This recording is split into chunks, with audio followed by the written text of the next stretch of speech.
Hi everybody, I want to talk about a film I saw. It's a TV film. It was made in 2003, so about 20 years old, but it still holds up. It stars Kimberly Williams Paisley, married to the wonderful Brad Paisley, and Brad Rowe, and Patrick Dempsey of Grey's Anatomy fame, McDreamy, if you will. Okay, so and Gail O'Grady plays her mother for about 5 or 10 minutes in the film, but I'll get to the reason in a minute. Okay, now this is a television film, and it was first done and distributed by ABC TV or ABC Family, and now that's Freeform. So, okay, and to give a little credit here, Kimberly Williams Paisley is probably best known for the Father of the Bride series, parts 1 and 2. And she was on According to Jim, and she's been in a lot of things. And she's also sisters with Ashley Williams, another film actress. Okay. Then Gail O'Grady has been in a lot of things.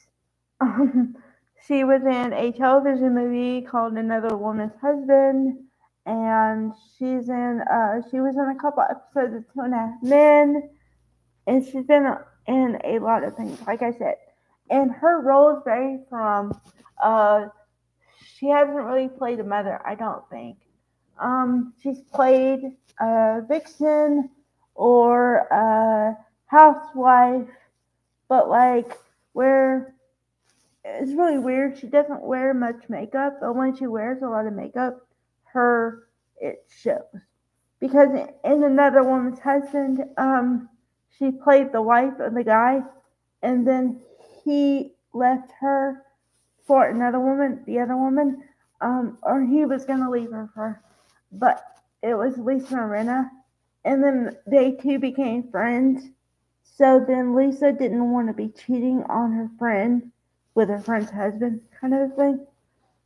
So, and the man was played by Dale Midkiff, which he's also known for a lot of movies and things. He also played Elvis in a lot of roles, Elvis Presley. So, yeah. Okay. And then, let's see. Brad Rowe, I think he's only done a couple things. Oh, and then Patrick Dempsey was in Can't Buy Me Love from a long time ago. Like, I think it was 1986, 87. Okay. So, in this movie, Kimberly Williams plays a lawyer, Amy, and Amy Meyer. And her mother is Rachel, and she dies of an illness really early on in the film. And the actress who played the young Amy was 7 years old when this happened. Okay. So imagine losing your mother from the age of 7 and not knowing how to deal with it and stuff like that, right? So her mother gives her a timeline written on a sheet of paper, and she follows her life to the timeline to the nth degree. Everything her mother had written out, she does in her life. She is a lawyer, but it's a job she hates. She doesn't really like being a lawyer, but she thinks it's the best thing to do until she meets Patrick Dempsey. Now, Patrick Dempsey plays the owner of, although we don't find out until much later, the owner of a bagel shop. We see him as an employee of the bagel shop who obviously has feelings for Amy, but Amy has not a clue. Um, and so she's on her quest to find the seventh guy because Lucky Seven is going to be her husband, right? Well, it didn't work out that way, but okay, so she breaks up with her fifth boyfriend, Leo. She meets her sixth boyfriend, and that's played by Brad Rowe. And he's a nice guy. I'm not saying he's not a nice guy. However, he doesn't push her the way she needs to be pushed because she wants to grow with someone. She wants them to push her to be the best she can be. That kind of thing. And he doesn't do that. She he likes her just the way she is. And that's great, but you know. Um okay. So then we also have her father, who has never remarried, never gotten involved with anyone after her wife's death. So there's a scene in the movie where she says, where he's like, why are you, because Peter is a name for Patrick's character, right? So she's going to a wedding out of town over the weekend, but she already has a boyfriend, the guy she met at tennis, and um, so her father says, "You finally met a nice guy. Why are you gonna go and ruin it?" And she's like, "Yeah, I'm not ruining it. I'm gonna make him number 6, so Daniel, that's the guy's name, can be number 7, right?" So everyone is saying, "Don't do this. You'll ruin it. You've got a good guy. Don't do it." Right?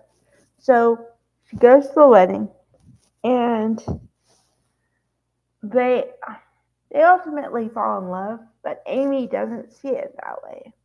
Amy sees it as she still has a timeline. And I could tell you, like, watching the movie, now that I've seen a lot of romantic comedies and things, I could see the moment when they were about to break up because they live in Seattle. And, the saying in Seattle is rainy in Seattle all the time, right? So there's one day where it's sunshine. And so she says she wants to play hooky and not go to work that day and just hang out with him. Well, he doesn't take the hint, and she says it's really important, and he still go to work. So she goes to work, but then she ducks out like 10 minutes later or whatever because she really didn't want to go to work. And then before the weekend, this was supposedly Monday or something. So she calls her dad when she's not at work, and she says, "I'm sorry for what I said. I didn't mean it." So they mend their thing because he understands that she just wants the best for him too. So, you know, but she says she's so confused about which way to go, and he's like, it's okay to be confused. But he also tries to help her untangle the Lucky 7 thing because he says, you know, it wasn't, it doesn't have to be number 7. It's just for finding the man of your dreams. And what's lucky about it is you get to pick who it is. So, so then what happens after that is she breaks up. No. Okay, so she breaks up with Daniel at a work party. And then she goes and she's at her house. And this is like the day after that, right? And she forgets what date it is. And the date is important because Peter made plans for her to go see his friends again at this nice restaurant where they have tea and everything. Okay, that's the 18th. Well, this happens to be the 18th. So she runs over there. She goes to where they are, and they're like, "Oh, he told us you weren't a real relationship. It's okay." And she's like, "Well, it started out that way, but it's not the truth." So then they still invite her for tea, but then she's like, "I really want to talk to Peter."